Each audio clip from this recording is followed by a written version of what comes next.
ನಾಡಿನೆಲ್ಲೆಡೆ ದಸರಾ ಹಬ್ಬದ ಸಂಭ್ರಮ. ದಸರಾ ಹಬ್ಬ ಬಂತೆಂದ್ರೆ ಸಾಕು, ಒಂದೆಡೆ ವೇಷಗಳ ಅಬ್ಬರ, ಇನ್ನೊಂದೆಡೆ ಶ್ರೀ ಶಾರದಾ ಪೂಜೆಯ ಸಡಗರ. ಜಿಲ್ಲೆಯ ವಿವಿಧ ಕಡೆಗಳಲ್ಲಿ ಶ್ರೀ ಶಾರದಾ ಪೂಜೆಯನ್ನ ವಿಜೃಂಭಣೆಯಿಂದ ಆಚರಿಸಲಾಗಿತ್ತು. ಆ ನಿಟ್ಟಿನಲ್ಲಿ ಶ್ರೀ ಶಾರದಾ ದೇವಿಯ ಮಣ್ಣಿನ ವಿಗ್ರಹದ ರಚನೆಯೂ ಕೂಡ ಇದೀಗ ಅಂತಿಮ ಹಂತದ ಸಿದ್ಧತೆಯಲ್ಲಿದೆ. ಬಂಟ್ವಾಳ ತಾಲೂಕಿನ ಬಂಟ್ವಾಳ ಪೇಟೆಯಲ್ಲಿರುವ ಶ್ರೀ ಸೀತಾರಾಮ ದೇವಸ್ಥಾನದಲ್ಲಿ ಸರಸ್ವತಿಯ ಮಣ್ಣಿನ ವಿಗ್ರಹಗಳ ತಯಾರಿ ಭರದಿಂದ ನಡೆಯುತ್ತಿದ್ದು, ಕಲಾವಿದನ ಅಂತಿಮ ಸ್ಪರ್ಶಕ್ಕೆ ಕಾಯ್ತಿದೆ.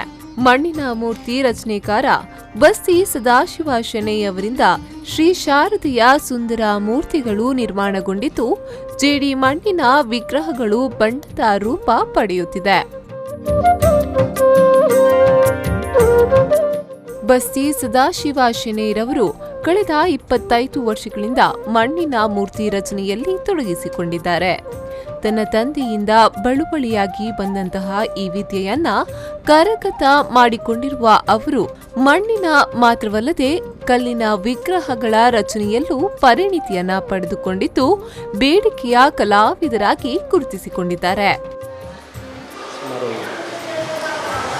24-25 ವರ್ಷದಿಂದ ಸ್ವಂತವಾಗಿ ದಕ್ಷಿಣ ಕನ್ನಡ ಜಿಲ್ಲೆಯ ಎಲ್ಲ ಹತ್ತಿರದ ಬಂಟ್ವಾಳದ ಸಮೀಪದ ಹತ್ತಿರದ ಊರುಗಳಿಗೆ ಶಾರದಾ ಮೂರ್ತಿಯನ್ನು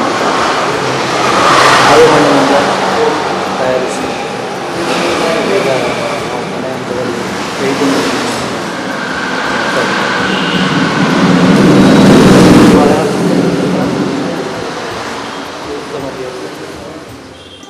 ಶ್ರೀ ಗಣೇಶೋತ್ಸವ ಸಂದರ್ಭದಲ್ಲಿ ಇವರು ರಚಿಸಿದ ಶ್ರೀ ಗಣೇಶನ ವಿಗ್ರಹಗಳು ತಾಲೂಕು ಮಾತ್ರವಲ್ಲದೆ ಹೊರ ತಾಲೂಕುಗಳಿಗೂ ಕೊಂಡೊಯ್ಯಲ್ಪಡುತ್ತಿದೆ.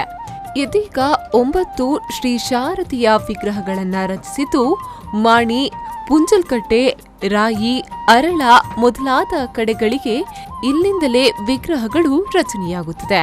ಅಕ್ಟೋಬರ್ 15ರಿಂದ ಶ್ರೀ ಶಾರದಾ ಪೂಜೆ ಆರಂಭಗೊಳ್ಳಲಿದ್ದು, ಮೂರ್ತಿ ರಚನೆಯ ಅಂತಿಮ ಹಂತದ ಕೆಲಸಗಳು ಬಿಡುವಿಲ್ಲದೆ ನಡೆಯುತ್ತಿದೆ. Sandeep Salian, V4 News 24/7 Bantwal.